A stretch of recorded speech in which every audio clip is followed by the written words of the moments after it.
Thanks for staying with us. We are staying in the Middle East and we're continuing to monitor the Israel-Hamas war. But for more on that disturbing war, I am now being joined from Ibadan, the Oyo State capital, by global affairs analyst Amuda Musibudi. Thank you so much for joining us. Thank you so much for having me. So the latest is that the National Security Advisor to Israel's Prime Minister has said that the fighting in Gaza will continue for at least another 7 months.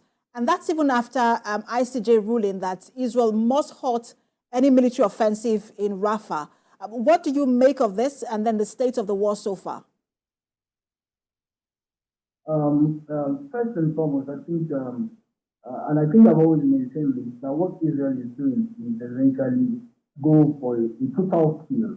And it seems like the Israeli army, the Israeli military, has decided that they want to put an end to the onslaught by Hamas once and for all. And so it is not ready to back down or backtrack on its action. So we see Israel going for doing everything, even if they are not, these actions of theirs does not conform to international laws and expected war ethics. So we've seen the creation of the attempt to create buffer zones within Gaza. We've also seen the position of the encroachment of buffer zones in the Nadepai region and the whole of the other anti-humanitarian activities that the Israeli military has undertaken. Now, the implication of all this is, like the NSA said, is that we would also keep seeing further abuse of human rights, further encroachment on humanitarian activities, and of course, an escalation of humanitarian crisis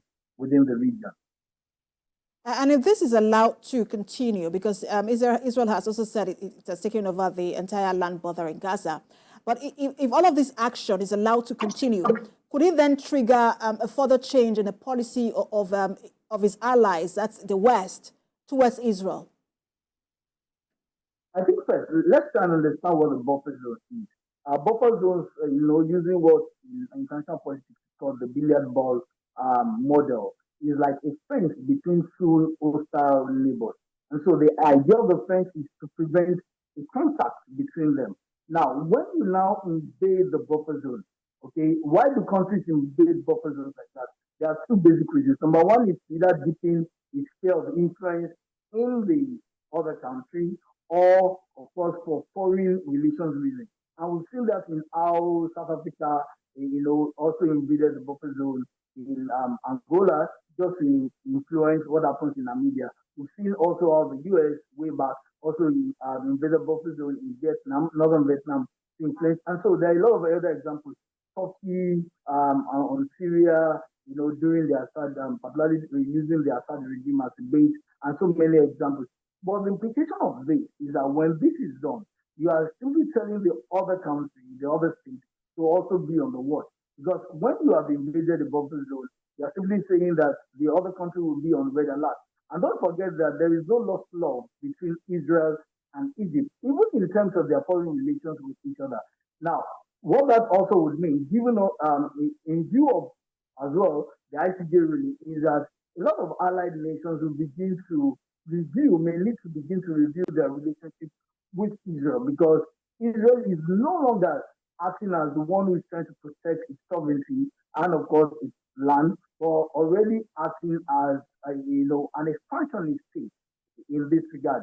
And I want to believe that a lot of Israel's allies who want to review that and would not want to be a party to such.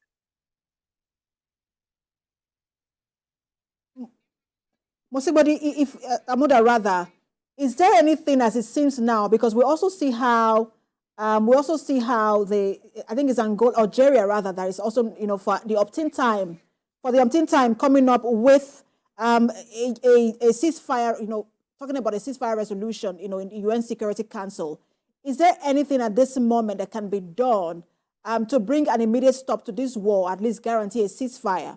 I will get your response in just a moment, but we need to cross over to Oyo State, where the governor is about to inaugurate the Adebayo Alao Akala Expressway.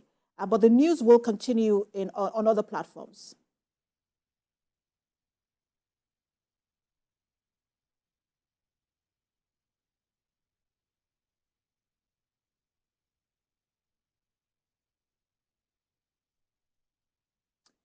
All right, so Amuda, let me get your response to that. All right. Now, the only thing I feel that can be done, maybe it's not the only thing, but I think a major thing that can be done in this regard is the UN needs to stop playing the hostage in this regard. The UN needs to, dip its feet in the ground as regards giving sanctions to Israel because, hey, what the UN and of course the Western nations are doing is like trying not to offend the Israeli state.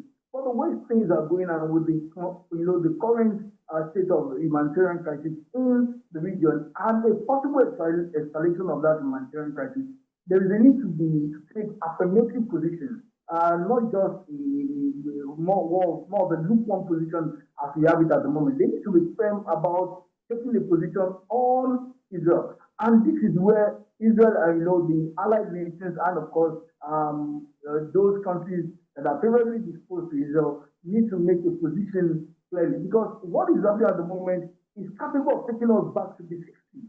Of course, remember the 6 days Arab war.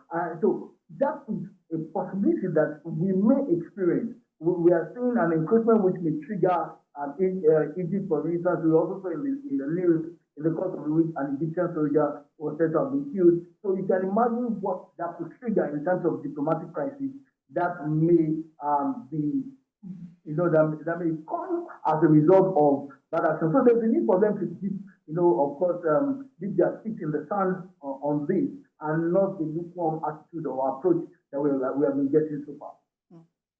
Well, we'll see how the U.S. and the West continues to respond to this. Thank you so much for your time, Global Affairs Analyst Amuda Musibudi. You're welcome.